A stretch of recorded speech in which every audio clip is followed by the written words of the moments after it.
Qanaqa ovqat edinglar kecha? Kecha makaron Go'shlimi?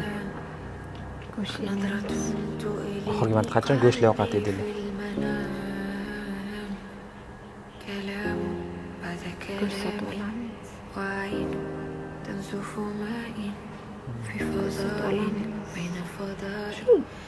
Hozir ham mashg'ula qilganman.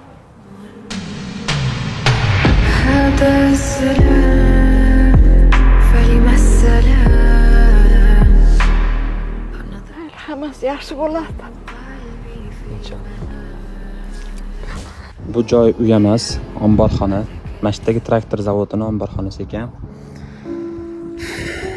Onaxonni sabrlarga men prosta qoyil qoldim. Bu yoqda ko'chib yurib qabristonlarda yashadik.